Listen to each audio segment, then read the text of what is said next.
Well, hello, everybody. Good afternoon or good morning. My name is Garrett Schmidt. I'm the CEO and managing editor for VBC Exhibit Hall, and I'd like to welcome you all to today's live webinar hosted by TopCon Healthcare. And it is called The Impact of Diabetic Retinopathy Screening Program in a Multi-Site Primary Care Practice. And this is by Healthcare from the Eye. And I got a little sneak peek of the program today, so I think you will really enjoy it. A few items of note before we get started here, just some housekeeping items. We are going to have a time for some Q&A towards the end, so if you have a question at any point during the presentation, you can ask that using your control module. Everyone has their own little control module as an attendee. So drop your question in there. We're going to get to as many as we can. If we're not able to get to yours in the time that we have today, don't worry, someone will reach out to answer your question via email. Also, the section today is being recorded, so you will receive an email when we conclude, maybe about an hour or so afterwards, and it'll have a link to the recording as well as to the slides that will be shared today. That way, you can review it at your own leisure, or share it with colleagues, and we hope that you do. Without further ado, we'll jump right in. I'm going to introduce Mr. John Bartolevich, and he is the Healthcare Economics and Reimbursement Manager with TopCon, and he is going to introduce our main speaker today. So welcome, John. Thank you very much, Garrett. It's a great pleasure to introduce Dr. Matt Rosenberg.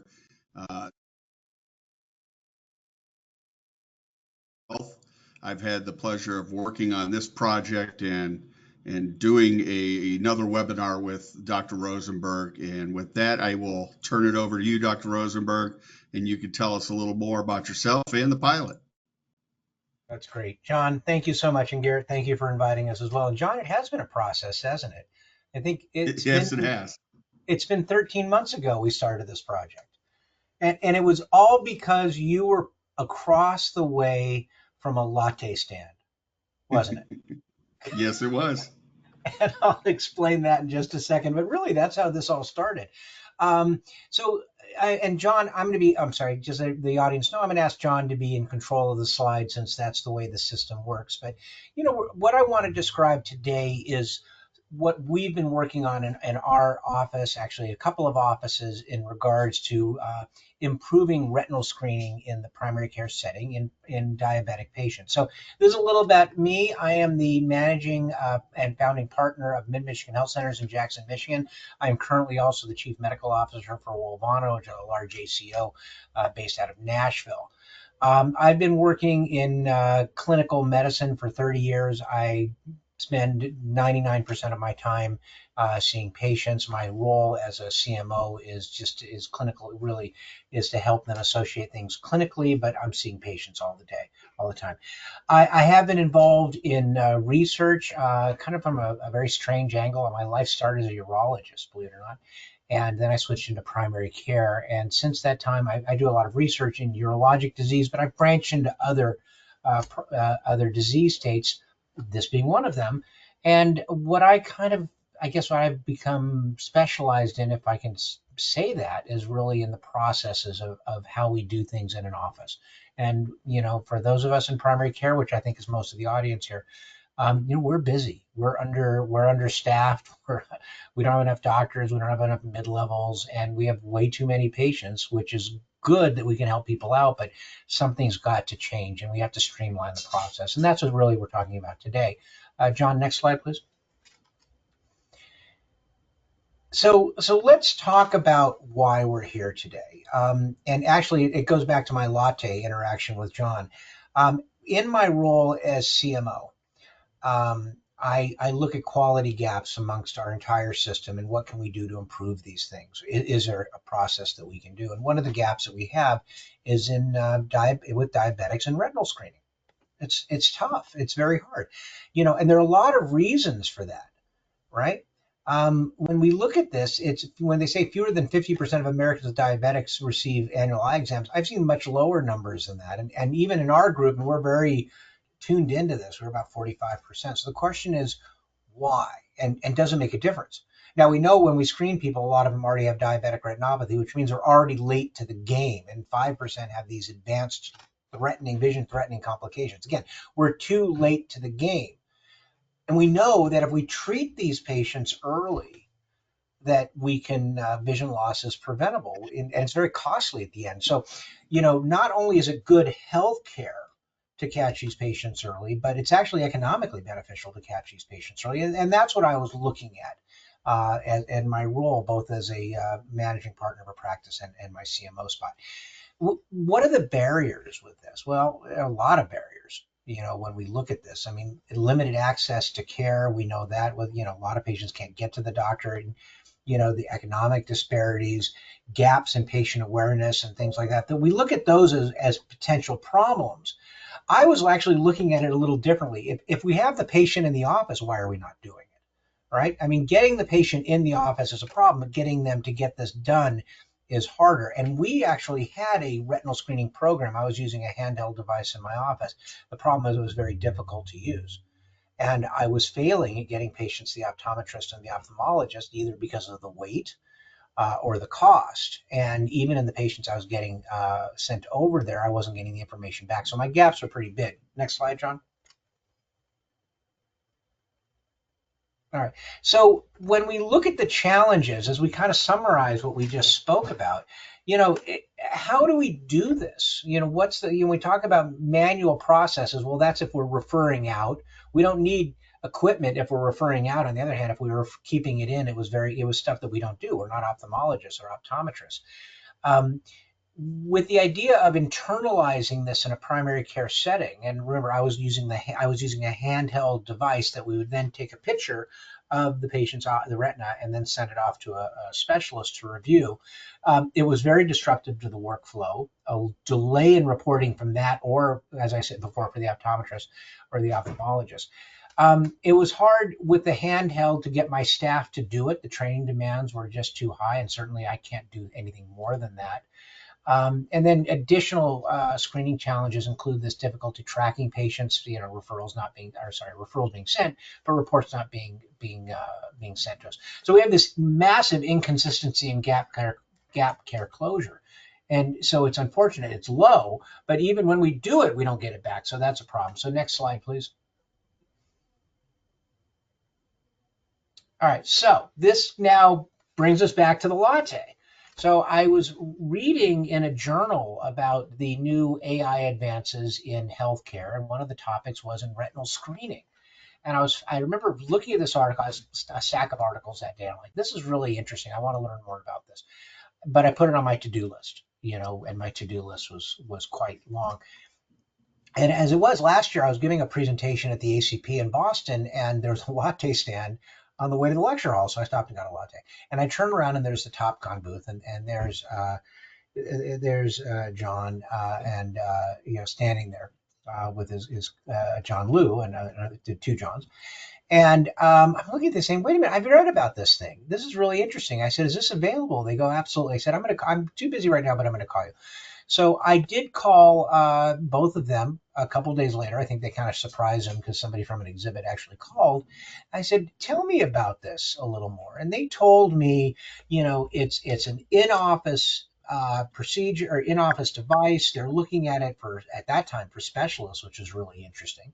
They were looking at setting up to ease care in optometry clinics and ophthalmology clinics. And we talked about the robot camera, instant AI results, minimal training. They didn't tell me optimized for primary care. And John, if I'm wrong, tell me. But you were like, this is interesting. We hadn't really thought about this so much in primary care. And I said, well, you should be, because that's where the market is. And that's what we set out to prove. That's why the next, what I'm going to show you in the study, that's how that came up. So, the idea is if we can do this in office, and this is what they offer here, proactive detection, if I can do it, and improving my quality scores, again, if we can achieve this. So go to my next slide. So we started a study. But the reason I started the study, and when I was talking to the two Johns, I said, look, if this is going to work in primary care, we need to have a process that works, right? Something that's we can do, right? It needs to be within the workflow of my office. I'm super busy like y'all are, and if it disrupts my workflow, I can't very well do it. It can't take up a lot of space. It can't require a lot of training, right? My staff already have a bunch of stuff to do, and I need them to focus on a lot of things. Can't take a lot of training. And I actually have to be able to be reimbursed for it, even if it's a little bit. I can't just have the equipment and not be able to cover its cost. So I told the fellows at TopCon, let's try this out in the office, see what happens. We watched it for a month, and I think John, you guys came up, was it May last year? And we said we were going to give it a month, and about a week later, I called you and said, "Oh my God, this works really well," because all these things were hit. We were able to do it quickly. My staff loved it. Oh no, go back, John. I'm not ready for that just yet. I'll be there in a second. But my staff were very happy with this. It worked. All right. And they were able to do it easily. They didn't want to kill me from the training. You guys know that how I had to convince the staff. So what I did at this point was I talked to my other directors at my ACO, and I said, I want you guys to give it a try. So this is what I'm showing today. A long way to get there. There's a retrospective chart review on 806 patients. As you see from the numbers there. It was in 4 clinics. I'll show you the clinics in a minute. We screened successfully over almost 650 patients. It was a study duration 5 months, so it didn't take very long at all. You see the average age and the gender distribution and the insurance providers across the board. So the goal of this was to see if it's successful, how it's successful, and what roadblocks we might be hitting. Next slide, please. All right, so this is it. So what you see, and I'll label the sites. Site 1 is my clinic. Site 2 is one of my co-medical directors in Wisconsin. 3 is in Bullhead City, Arizona, and 4 is in Memphis. And what's interesting, I'm going to kind of show you the good and the bad here. Interestingly enough, mine is not the busiest practice. The busiest practice was 4. They have 38 docs. Probably the smallest practice, interestingly enough, was between 2 and 3, and you see differing numbers on there. So let's go by site and what we found here. So in my clinic, in this period of time, we screened 358 patients. We were successful 300 times, our success rate of 84.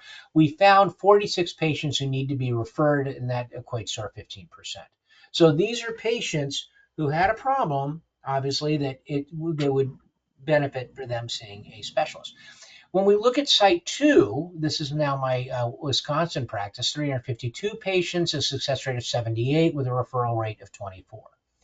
Group 3 was Bullhead, Arizona, 81 patients, success rate 65%, and 26% with a referral rate. My largest practice, they only screened 15 patients, successfully 14, so a success rate of 93%. They found 2 with retinopathy, and they referred them off. And you can see the summary numbers there. So overall, for the most part, really successful. But I was a little surprised at the numbers, especially in Site 4. Go to the next slide, please.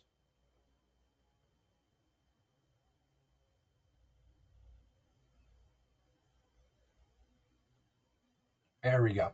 So what you see here is the good news of what we found. Okay, I found we were able to screen a large number of patients over 5 months in that 5-month period. We have much more numbers now. Overall, it was under 2 minutes. Nobody, there were outliers above 2 minutes, but pretty much everyone was done in 2 minutes. And in the AI device, it does everything for you. The instant results, which were huge. I have a patient come in, I screen them, I hand them a piece of paper. Here's your results, and we're all done. 2 minutes or less. What I found was the sites with the strong staff engagement had the highest screening rates. And that's what I learned from our sites. My staff, obviously biased. I really wanted this to work. I pushed the staff. My staff, if they're not happy, they'll let me know they're not happy and they won't do it. So I was able to convince them to do it. They were happy. The bottom line is we had a great screening rate. So did the other 2 practices, Site 2 and 3. Interestingly enough, Site 4, that was my biggest practice with 38 docs, great clinic in Memphis, great doctors. There were some problems, and staff was pushing back. It was a timing issue, it was a space issue. Their screening rate wasn't as good. We found that overall, when we look at the whole group, our value-based performance shot up by our numbers about 93%. We can go to the details of that if anybody's interested. And we found about 20% of the patients were referred, which were patients who we hadn't been able to get in before for anything. Now we were getting screened. And overall, people were happy. When we talked back to the clinicians, when we talked to the patients, I talked to mine, the other doctors talked to theirs, I talked to clinicians. Sites 1, 2, and 3, mine being 1, everyone was happy. Site 4 liked it. I was citing the lead director. He liked it. It was just too much. It was too much for them to handle at this time, and mainly because of flow. Go to the next chart. Next slide, please. So what do we know? Now here we go through this on site by site. That was my highest success on site 1. That was me. I was pushing, it was biased. What I did, it was, as I talked about, it was part of the process. What we did was I told my nurses, when you get a patient in and you triage them, if they're a diabetic and they haven't had a retinal screen, bring them over to the retinal room and then put them into mine. And we set up the retinal room, right outside of triage. So it was really easy. Now, Site 2 didn't want to do that. They looked at their process and said, we're going to do it at the end of the visit so the doctor can talk to them first. That seemed to work for them. Site 3 had a lower volume. It was a small practice, but a lower volume. The problem is they didn't have a triage area, so there was a storage issue for the unit. So they actually would bring it into different exam rooms. That was a problem. There was some difficulty with it. That was part of the success rate, which made it difficult because you shouldn't be bringing the device into room to room, and the staff did not become comfortable. So at the end of their trial, they're like, this is good, but it's not helping us with our process. We needed to be more efficient. We got to work on that. And Site 4, which is really interesting, at the training they were fantastic. But the staff said, look, we don't have space for this. We have too many doctors we're taking care of. Again, 38 docs. They're spread all over the place. So with that number of doctors, and not all of them are in the same building, but you had a lot in one building, with a lot of doctors in one building, 50, 60 rooms, you set up a triage room to do this. It's off for a lot of the practices, and that was a problem. So unfortunately, with the staff resistance, they discontinued the program. So summary for me. Overall, I really believe this was a great success. We didn't expect perfection. We expected it to hopefully work, which I think it did. And now we have to work on the processes. And one of the things that I'm working on with the company is what I believe is not only the getting the staff engagement, but it's the actual where are you going to put this so it's easiest to use, and that each office is unique, and we're working on that. But overall, having that interaction, we're getting patients screened that normally wouldn't have gotten screened. Next slide, please. All right, so the takeaways from this, and this is to kind of already summarize this time saved was huge. 2 minutes, it didn't take any longer than that. Heck, that was shorter the period of time than a referral would take. So that was good. And the patients loved it because it was point of care testing for them. So that's a huge benefit. The AI-driven results streamlined process is great. Patient knows right away. They know what we're going to do. It really enhances our shared decision making that we should be doing in primary care anyhow. And so in the third point, we talk about the point of care. We are working on a click to refer tool. So we're working on a system right now where if there's an abnormal study, I'm partnering up with one of the ophthalmologists, and it automatically gets sent to them.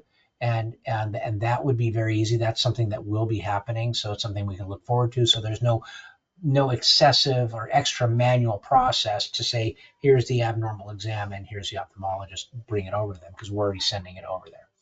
I think that doing it in the office actually enhanced patient engagement. I'm telling them that what we're doing, why we're doing it, and that's helpful. And the final point, and I want to emphasize what I talked about before, we have to adapt to each practice. I like the flow in the beginning. Another practice liked it at the end. Another practice liked it in the middle. Another practice didn't like it at all. The reality is not one size fits all, but we'll continue working with them to say, what can we do to make this an easier process? Next slide, please. So, what we do in primary care, now this is me now on the soapbox. I really believe in preventative care. I think everyone in primary care does. The more we can do early, the better it is. If we catch cancer early, it's more treatable. If we catch retinopathy earlier, it's more treatable. And it's not like you wake up in the morning and say, I'm going to see an ophthalmologist because I have a retinopathy. You've got to be pointed, that has to be pointed out. It has to be screened. And there's no better place to do it than the primary care population. In regards to underserved populations, clearly this is a big deal. A lot of specialists do not exist in underserved populations. Their PCP is going to be their only person. After residency, I worked in a very rural area of Kansas where we didn't have specialists. So having something like this is huge. It enhances our compliance by doing that point of care. And now, me as a medical director, as a CMO, we have to, if we're all involved with ACOs and incentive programs, quality programs, we need to be doing this to be able to reach the goals that we've been set out to do. Otherwise, unfortunately, with like Medicare, we don't always get paid. So getting this quality up, not only is it good for the patient, but it's really good for us in our contracting with the insurance companies. So next slide, John. All right, so I'm going to hand this over to John at this point, and with stating this, the really interesting they're working on it's not just the retinal for diabetic retinopathy. Some of the stuff that's being worked on from TopCon right now is the whole idea of the eye as a window to the body, and there are a bunch of really interesting papers out there. If you guys just Google, the eye, the eye as a window to health, it's huge, and we can catch so much on that, and that's what we're realizing here, and that's again going to really affect primary care in a wonderful way, and it's going to affect patient care even better. John, maybe you can talk about that a little bit. Sure. Thanks, Dr. Rosenberg. What we're seeing in healthcare today is that the future lies in earlier, smarter, and more connected diagnostics.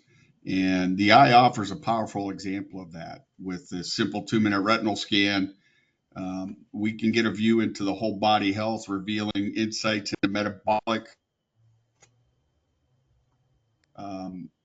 and neurological conditions. It's not just about vision anymore. It's about detecting disease earlier, non-invasively, and with greater precision. So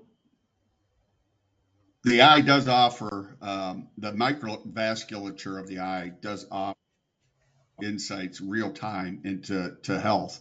And TopCon is partnering with several other retinal imaging AI companies out there that they have AIs in development that can flag diabetes, kidney disease, Alzheimer's, Parkinson's, cardiovascular risk, all without blood draws, radiation, or invasive testing.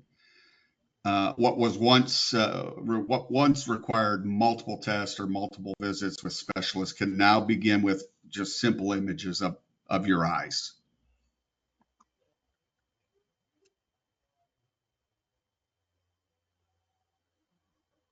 So what does this really mean? How do we tie things all together?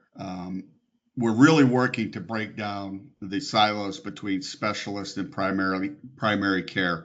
Utilizing our Harmony platform, we're securely sharing data from retinal images and helping doctors identify potential health risks early, leading to proactive disease management. Interconnected approach fosters improved patient outcomes, reduces healthcare costs, and affords us a patient-centric healthcare system.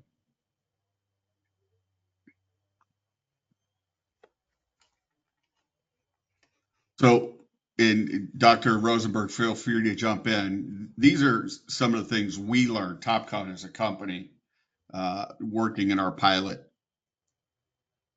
Right. So, John, I appreciate that, and thank you for letting me jump in. Can you go back on that slide for a second? Absolutely. Thank you. I'm just, as I've been reviewing the articles and reviewing what they've been doing with the company, the idea of me being able to enhance screening is awesome, wonderful, and we're not far from a system that is going to allow a patient to come in the room. We're going to shoot a picture into their eye, and it's going to tell me what they're at risk for. That's what the data is pointing out. And if we think about it, we've known this, that, when you look at vascular changes, it predicts things. That's what it's predicting. I'm sorry, I seem to have a bug in here. So what we're seeing is this is going to be a screening mechanism, and I'm predicting, John, I'm going to hold you to this because I need you to do this, but I'm predicting that within a very short period of time, that we're going to have this in the office, in every office, and they're going to be able to go in, put their eye, get a quick scan of their eye, and we're going to tell them the things that they're at risk for. And if I can tell you you're at risk for cardiovascular disease or diabetes or whatever else is going on early, in addition to the retinopathy, then not only am I improving your health, I'm improving your quality of life over time, but I'm being efficient. It's efficiently using healthcare resources and saving the resources for the diseases that we can't predict. So I really love that idea. So John, I'm sorry, I didn't mean to take too much away. Oh, no, no. You said it better than I could. So again, like Dr. Rosenberg said, the key for success for this is really we need to follow models similar to what he implemented, where we're treating the screenings, and I say screenings because Dr. Rosenberg's right. It's going to be more than just diabetic retinopathy into routine workflows alongside of vital signs. And we've learned that we have to, without staff confidence and proficiency, things can lag. So it's incumbent upon us to help make sure that we're helping to ease the burden, but make it easier for the staff to do these programs. That's great. Now, John, I appreciate that, and I appreciate your insight, and the work you're doing on that. It was, I'll share that with everybody that I was presenting this information at the ophthalmology meeting in Chicago a couple months ago, and it was really fascinating to hear the other angle on this from the ophthalmologists, of realizing that there's more to the eye than they imagined, and what that screening can do. So a lot of really, really interesting work on that. I think, having said that, John, maybe we can, if there's some questions, maybe we can work on that a little bit. Hey, before we do that, I did want to touch, and it's important sorry. that we touch. I was one too early. Oh, no worries. This isn't, this isn't going to be an easy process. We try to make it easy, but I think it's important that we let you know that there's a couple things you need to be aware of.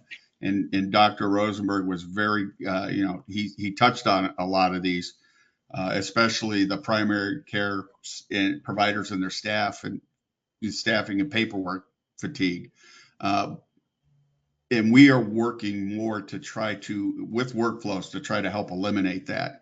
But the other thing to be aware of is, if you are in a multi-state system, you are going to see different and inconsistent coverage between Medicare and Medicaid. Medicare covers it across the board, but obviously the rate is different state by state. Can vary. You may have coverage in one state and you may not have coverage in another. So, and then the other key is, any new process does require dedicated change management and commitment from the organization. And with that, Garrett, do we have any questions? We do have some questions, and I'm going to jump into those in no particular order here. And by the way, if you do have a question for either of our speakers, for Dr. Rosenberg or for John, please go ahead and drop it in now using your control module. There's a place for questions. And if we don't get to yours, don't worry, someone will reach out afterwards via email. All right, first question is this. With staff time and logistics being at premium these days, how does this exam impact these key resources? It really is at a premium, isn't it? I talk to a lot of practices on a daily basis, and we're all having issues with that. I mean, heck, we have 50 staff in ours, and I could probably use another 10. That's the reality.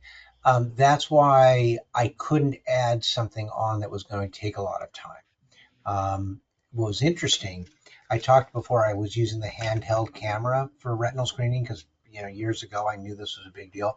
We were very unproductive with that, and when I looked at that retrospectively, my nursing staff was telling me it takes too much time. It's inconsistent results, and we need 10 to 15 minutes to get a study, and most of the time the studies don't work. So that was an issue. And that's why when I talked to John in the very beginning, I said this process has to be quick. So yes, time is at a premium, but if it takes 2 minutes, there's ways to it's good to get that through. And from a financial standpoint, since we do get reimbursed, that's good. The reimbursement isn't fantastic, but it covers the cost and it does help our quality. So we're incentivized all in the right way. Yeah, great. Next question is this. What is the learning curve for the staff?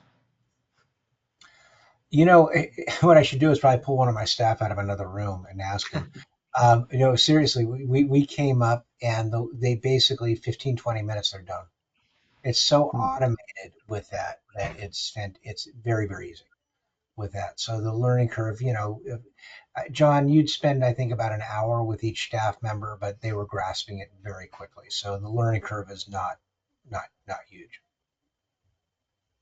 And along with this, That's correct. Yeah, they picked it up very quickly. just to reemphasize, you don't have to be a physician in order to administer. No, no, no, no. If actually, that's a really good question, Garrett. If the physician had to do the test, it wouldn't be happening. Right. I Right. figured Seriously, some. we're so busy that we can't. But I can have staff do it, and my staff. I'm very typical of a medical practice, at least in Michigan. I will use MAs who are treated. Some actually we train our own.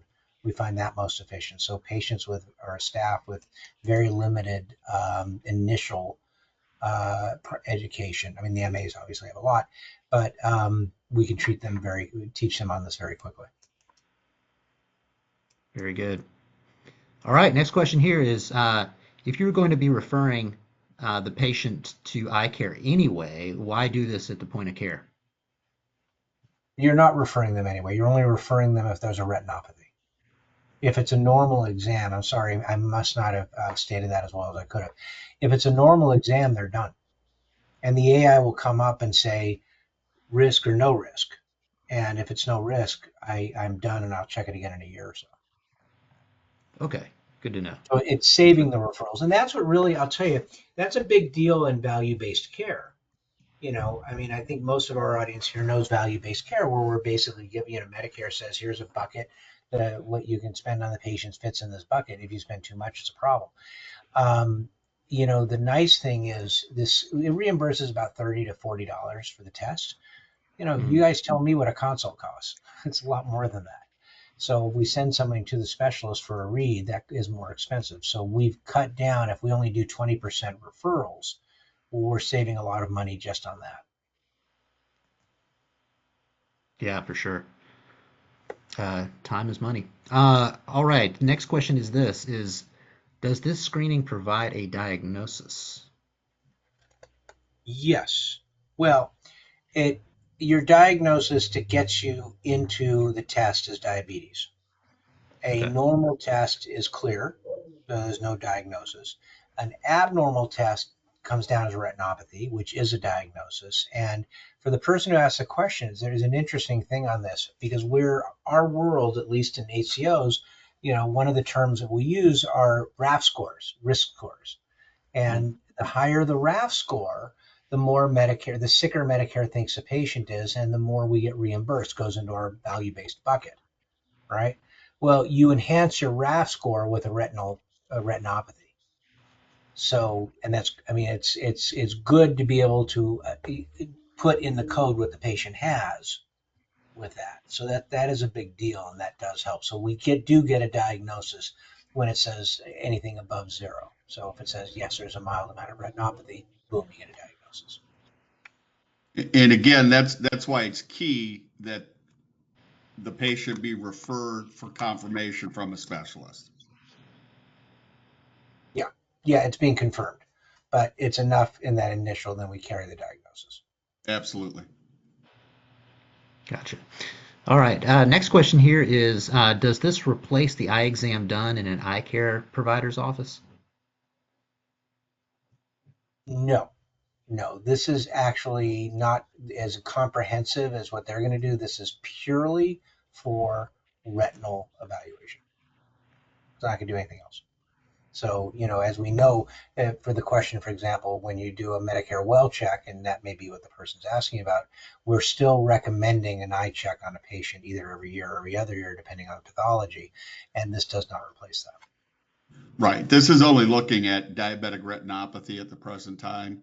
It's not diagnosing, it's not looking for glaucoma or AMD or anything like that. And it's not a vision test. So patients still needs to maintain their relationships with eye care. Yeah. Yeah, that's good to know. Next question is this, and by the way, I apologize in advance if any of these are repetitive, and if so, just just let me know, and we can move on to the next. Uh, this question says, "Hi, for the referrals that were made based on the AI screened results in your sites, are you able to tell how many were actually confirmed with diabetic retinopathy?" Well, that's a good question. Pretty much all of them is what my experience has been, but they may say, maybe it was a little more mild or a little more severe. But either way, they're like, we see something here, we're going to keep a follow up. It doesn't mean they're going to get intervention, but this is just to say, yes, there's something going on. I haven't found that, and that would be John. Maybe you can speak to this. This would be, this is the process you had to go through with the FDA. Yes. And the diabetic retinopathy AIs are the only autonomous AIs on the market, which basically says they do not require a sign off on a physician on the indication of retinopathy or no retinopathy. It's the patient has more than mild diabetic retinopathy and needs to be referred. And as Dr. Rosenberg said, once they get to the specialist will be able to say this is very proliferative or it's mild. We're not going to do anything right now, but we're going to monitor you from now on. Great. Hopefully that answered the question. And again, if this doesn't answer the question, feel free to, and we'll talk about how to reach out to us directly afterwards here. Next question is this. Hi, does your reimbursement work for the AI? I'm sorry, how does your reimbursement work for the AI-based screening, and what is accepted as, was it accepted as a fee for service at the primary care setting, or do you provide a quality incentive bonus to providers based on the screening compliance outcomes? So I'm going to answer the second part first. I think eventually they will be offering incentive base for this. I think they should be because it's catching them early. And I think the economies are going to show that an earlier diagnosed patient ends up to be less costly. In regards to reimbursement, yeah, they do reimburse for this. And that was part of the qualifications I put in front of John. I said, I want to do this in a primary care setting, but if it's costing money that I don't have, because we're not necessarily the most well-paid specialty, but if it's costing money that I don't have, I can't do it. So it has to be reimbursed at least enough to cover costs. It actually does better than that. And I'll just chime in there. National fee for service reimbursement for this, the average is $46. But the majority of healthcare plans, both commercial, from the exchange, Medicare Advantage, offer quality incentives like HEDIS, like STARS, like MIPS to make sure that these care gaps are being closed. Great. Moving right along, we got a lot of questions. Next one is, who is creating the click to referral tool? Is that TopCon or is that Dr. Rosenberg's team? Yeah, I'd like to take credit for that, but I'm not that technologically advanced. Um, Lucky I could turn my computer on. John, that may be a good thing to talk about with the program you're working on. Yes. After images are obtained via the camera, they're uploaded into Harmony, which is TopCon's proprietary cloud software. And at that point, we run the AIs are run, and then if there needs to be a referral, we're working on a button that is clicked. And, if the practice has an arrangement with eye care or ophthalmology, that referral gets sent off immediately to them. At the present, I can tell you I will be attending ARVO this weekend, and I know that there is a physician, an ophthalmologist, but as a matter of fact, who is presenting a paper showing how the referral system is working and how it's decreasing the lag time from actually referral to patient showing up to the referral. So I can't talk about that data until next week. All right. Well, stay tuned, everybody. Next question here is, how is the program handling underinsured or uninsured patients? Um, that's an interesting question, and it depends on how the office does it and really the structure of the machine that you're using. We are in a unit, and I use the unit. I actually lease the unit for my office once we tested it out. It makes the most sense. I chose to do a monthly as opposed to a per click because they have both, and that's something to Mhm. talk to probably John about. Clearly, if it's a no insured patient or an underinsured patient, and it's costing you money to do it, that's not the best deal. However, if it's per click, I'm sorry, if you're paying for it anyhow, there's no additional cost for me to throw a unit in that maybe I'm not going to get reimbursed for. So I will tell my patients, because I'm trying to get the quality up, and the reason I wanted to do it per month, I'm like, so some patients will come in, I don't know if they did it, or I went to the eye doctor and I don't know if they did the report, or I can't get the report, it was out of state, or whatever, right? I'm just saying, look, just get the test. If you get a charge, we're going to get rid of it. I just need to make sure this is in your documents. So we're doing that. So that's the way that I run my business, to make sure that it's okay. I'm getting the documentation that it's done. So patients aren't seeing a cost on that. In terms of underinsured and non-insured, I don't know how it is in other states. I know how it's in Michigan. We're usually able to help get patients find insurance, whether it's through the Healthcare Act, the marketplace, or Medicaid. We have contacts that we can refer patients to figure out what to do. You know, and that's a bigger issue for us because you don't want to have a patient uninsured if, God forbid, they get into something that gets really pricey. Yeah. All right. I'm going to try to combine two of these questions here, so bear with me. First question is, does this require an optometrist or ophthalmologist to read the results? And the other question that's similar is, are these tests reviewed and signed off by ophthalmologists, Yeah. or is it just AI generated? This is all AI, and in fact, that article that I was reading before I met John, was basically the FDA approving AI for retinal screens. So, basically in their test, they decide, the FDA said the AI is reading as good as you can get in an office, and that's going to be it. You can get that read. So, no, you don't need an optometrist or an ophthalmologist. The AI does the whole thing. Great. But that's Um, not to say if you have ophthalmology in your group or optometry in your group, that they can't do an overread to detect other diseases. Yes. Very good. Next question is, what sets this tool apart from others in the market that seem very similar? Maybe on the surface. Yeah, you might want to speak to the competition out there, John. My experience has really only been the handheld unit that we still have to send off to an ophthalmologist or an optometrist to do a read.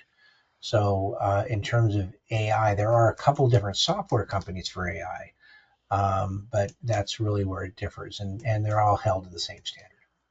Exactly. And there's three that are FDA approved. Fortunately, we are partners with all three.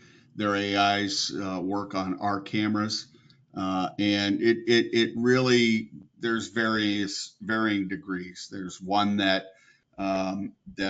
can detect sight-threatening diabetic retinopathy as well as more than mild. The original one out there, they're all great. The real key difference is the one AI is one image per eye, and the other two AIs are two images per eye. But again, there's pluses and minuses to all three, and that's where the consultation between your TopCon representative and your practice can help you determine which one is best for your practice. Yeah, great. Uh, Next question here is, does this process close out the requirement for diabetic eye exam HEDIS metric? Yes. Yes. That's a great question. The answer is yes. This closes that gap. Wonderful. Yeah, that's an important detail. Very good Oh yeah, question. huge. And really, because that gap is there that needs to be closed, this is just an added benefit. I mean, clearly the bigger benefit is catching a patient early and having them decrease the risk of vision loss, but closing the gap is clearly important. This is maybe kind of a little bit more of a theoretical question for you, is how do you suggest addressing the space issue, since space should be used in a way that maximizes revenue generation? And did you document ROIs at the various sites you implemented, and how did that vary based on penetration of value-based care? Yeah, that's a really good question. And yeah, I talked to a lot of my colleagues about that. Medical space is highly valuable in a Mhm. primary care setting. You want to have enough rooms to be able to see the patients. You don't want them to wait. You want to have your equipment, and there are times that you can do something, you not have the space to do it. You have to pick the right angle. That's part of the process. We were able to put this on rollers and get it into a space that we can still use the room for other procedures. So that's good. And that didn't affect us. It didn't affect the site two, but site three was a problem, and site four was a bigger problem because site four was too many doctors in too small of a space. Um, One of the things that I've worked on, and I'm happy to answer any questions on that, is since I'm a urologist in my first life in surgery, we had all sorts of things hanging from the ceiling. And I've talked to John about that. Wouldn't it be kind of interesting to have this mounted on the ceiling so you can pull it down because that saves Hmm. space? So, it may sound a little bit exotic to do that, but that's an option for some practices. And one key, when you partner with TopCon, the equipment is going to be supplied with a table that is on wheels, and typically only takes up a 1 foot by 1 foot space in a room. Yeah. Yeah, no, for sure. That's a good question, and a very logistically important question as well. Next question here is, and I'm not sure how easy or ability to answer this one is, does the fee-for-service reimbursement for the billing, the exam, cover costs associated with the camera, or do you rely on value-based care contracts to cover this cost? Oh no, we did that analysis early on. That was part of seeing if this worked. Your fee for you're going to have a certain number, but the Mhm. number is not high. So we were able to get costs covered with a very small number of patients being done. So it wasn't something that is extraordinary. And what we saw in our office, and John, you can attest to this, we saw a lot of patients in the beginning because we were playing catch up. Then it steadies out. And when that anniversary comes up, which is coming up now next month, we're going to see that large increase again. So, what I would recommend for any office to do is if this is something that you would like to look at, you look at the cost and you look at the number of patients that you need it done in your office. And if you screen a percentage of them, because you're not going to get 100%, but if you screen, what percentage do you need to screen to be able to equate your costs? And that's how I've looked at that, and I've looked at everything when I do anything in the office. So will I be able to get enough patients to justify this cost? Gotcha. Next question is this. Speaking of value-based care, can these images be used to close gaps in care? For instance, if screening is negative for retinopathy, can I submit as supporting documentation with a CPT2 code? Yeah, yeah, and negative is something you could submit. It closes a gap. Wonderful. Yeah, All the right. report in general, whether it's positive or negative, is gonna close that gap for you. Right. Okay. And this other question came in, how does the billing work? Is this a covered test? I think we already covered that, but Yeah. um, is there anything specific? CPT 92229 for anybody that's interested. And you can always reach out to me after this, and more than happy to talk about fee for service, value-based care, HEDIS, anything. Can you What I repeat did. that number again, John? CPT 92229. Okay, great. Thank you. When I initially did this program, the first call I made was to my office manager with the code John gave us, and I said, "Run the code, we can see if we're gonna get reimbursed, and it worked." But and John said something very appropriate. He goes, "This is the code. Not every state is the same, so how it gets paid is going to be different, and that's how you're going to run your budget." Very good. Next question here is, does AI meet NCQA guidelines? Yeah, well, Yes. yeah, yeah. The FDA has approved this, and so it's going to hit the guidelines. They're not going to they just want to. I think the key thing is, did you use an approved method for screening? And if the FDA approves, it's an approved method. I mean, clearly, if you bring your patient to your next door neighbor with a flashlight and ask them to look in their eye, that's not going to count. But if you use something the FDA approves, you're good. Yep. Uh, Wonderful. And let's see. We've got a number of questions regarding cost, et cetera. And John, I'm not sure that's something that you want to address on this, or that be a better thing to talk directly with each individual. That'll be better. I mean, we offer various programs. It is a subscription-based model, and as Dr. Rosenberg said, that you can do a monthly or a per click basis. But these are all things that are probably best discussed with your TopCon representative John, Wonderful. or should you put myself. a connection in the chat so they know how to get to you? Yeah, for sure. For sure. Um, well, I think that is all the questions that we have time for today. Thank you all so much. Dr. Rosenberg, John, this was a fantastic and very illuminating presentation. So grateful to have you for the hour that we did. As we close out, I wanted to encourage you all to head over to vbcexhibithall.com. This is kind of cool. TopCon Healthcare has a virtual exhibit booth there, and you can kind of do a deeper dive into all of this and see what they're doing in the space, research them a little bit more, and of course, reach out to them through there. This webinar, by the way, will be archived there at VBC Exhibit Hall in the library. And there's a lot of other resources there, other webinars and things that we've done, and a lot of topics and categories to cover. So head over there and join us. And then finally, if you would like to reach out to the TopCon team, feel free to do so on this last slide here. Where's that? It's coming momentarily. We've got a little bit of a delay working live here, folks.